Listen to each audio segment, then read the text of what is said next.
Notícias na comunidade com Leandro Thompson.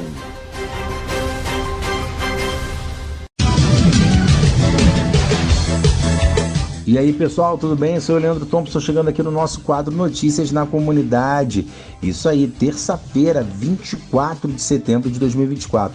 Ao menos 492 pessoas morreram e quase 2.000 ficaram feridas em ataques aéreos israelenses contra 1.300 alvos no Líbano ontem. E o total de vítimas fatais é o maior em um único dia desde o fim da Guerra Civil que assolou o país entre 75 a 1990. Então, em um único dia, tivemos aí quase 500 pessoas mortas. Em meio ao bombardeio mais intenso de Israel em quase um ano de confronto nas fronteiras, morreram 35 crianças e milhares de pessoas fugiram de cidades e aldeias do sul em direção à capital Beirute. O primeiro-ministro de Israel afirmou que a ação militar tem o objetivo de mudar o equilíbrio de segurança na fronteira. O presidente americano Joe Biden disse estar trabalhando para acalmar a situação, mas houve novos ataques à região durante a madrugada e hoje de manhã também. Bombardeio dos dois lados, com o Hezbollah lançando foguetes em direção ao norte de Israel. A missão de manutenção da paz da ONU no Líbano expressou em nota grave preocupação com a segurança dos civis no sul do país. O assessor especial da presidência da República, aqui do Brasil, Celso Amorim, considerou os ataques israelenses no Líbano revoltantes e perigosos.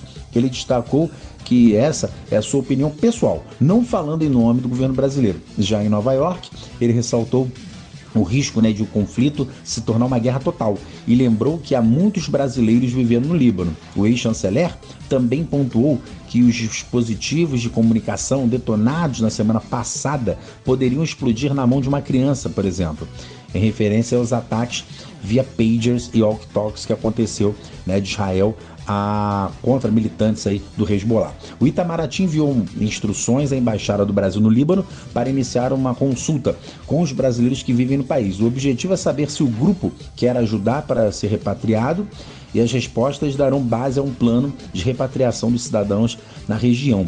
A estimativa do governo é que 20.000 brasileiros vivam hoje no Líbano. A Justiça de Pernambuco decretou a prisão do cantor Gustavo Lima por suspeita de envolvimento dele em um esquema de lavagem de dinheiro por meio de jogos online. A operação é a mesma que prendeu a influenciadora Deolane Bezerra há mais de 2 semanas e apura se as plataformas de bets esconderam gastos e maquiaram faturamentos. A empresa do cantor, a Balada Eventos, é investigada nesse processo. Segundo a juíza do caso, Gustavo Lima deu guarida a foragidos e menciona em uma viagem de Goiânia para a Grécia que o cantor fez em seu avião particular com um casal de investigados no início do mês, sócios aí da VaideBet. A VaideBet é uma dentre as diversas empresas de apostas esportivas que atuam na zona nebulosa no Brasil e era patrocinadora do Corinthians e da festa Boteco, o maior festival sertanejo do Brasil. É importante dizer que no momento em que partiram juntos para a Grécia, os mandatos de prisão ainda não haviam sido emitidos contra os executivos aí da VaideBet. A juíza disse que o sertanejo não é só garoto propaganda, mas também dono de 25% da empresa. E aqui que mora a controvérsia, Pensa que a prisão preventiva, gente, é um mecanismo excepcional como algo utilizado para evitar prejuízos e, de deixar, por exemplo, o investigado solto.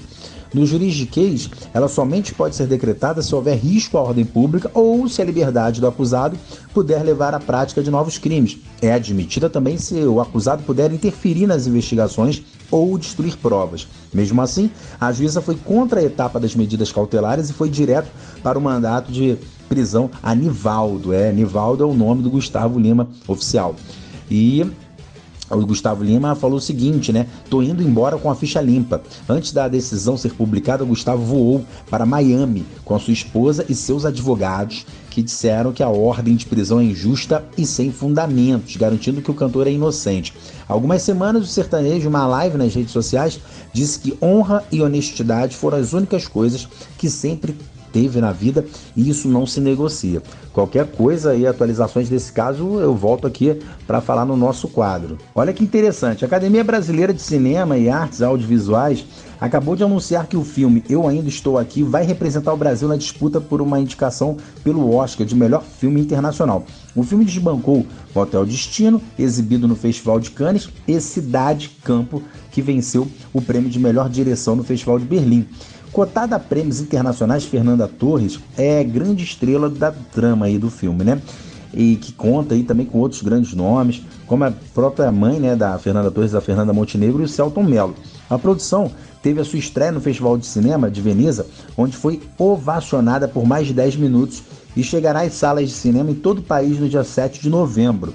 Olha que curiosidade, a última indicação do Brasil no Oscar foi no filme Central do Brasil, também de Walter Salles e com o protagonismo da Fernanda Montenegro. À época, até a comunidade internacional dizia que ela deveria ter levado a estatueta. Se o filme, né, o Ainda Estou Aqui, vencer aí a categoria do Oscar, vamos dizer assim que foi uma reparação histórica, né, de Fernanda Montenegro, e agora o prêmio indo para sua filha Fernanda Torres. Falando um pouquinho de futebol, amanhã teremos pela Libertadores, Fluminense indo lá em Minas Gerais enfrentar o Atlético Mineiro às 19 horas.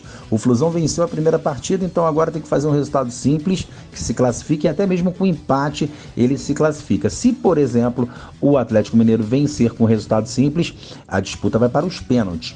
Amanhã teremos, né, o Botafogo indo a São Paulo, jogar no Morumbi contra o São Paulo também pela Libertadores. O Botafogo ficou no 0-0 no primeiro jogo aqui no Rio, e se persistir aí o empate em São Paulo, a decisão será nos pênaltis. Uma vitória simples, tanto do São Paulo quanto do Botafogo, dá a classificação aí para o vencedor. E na quinta-feira, o Flamengo tem a pedreira no Uruguai, enfrentando o Peñarol. Lembrando que o Peñarol venceu o Flamengo no Maracanã por 1-0 semana passada. Então o Flamengo precisa de um resultado, né, um pouco mais elástico para se classificar. Caso vença de apenas um gol de diferença, né, por exemplo, 1-0 mesmo como o Peñarol fez aqui, a partida vai ser decidida nos pênaltis.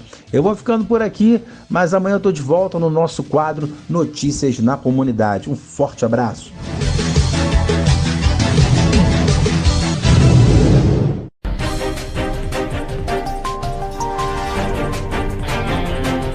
Notícias na Comunidade, com Leandro Thompson.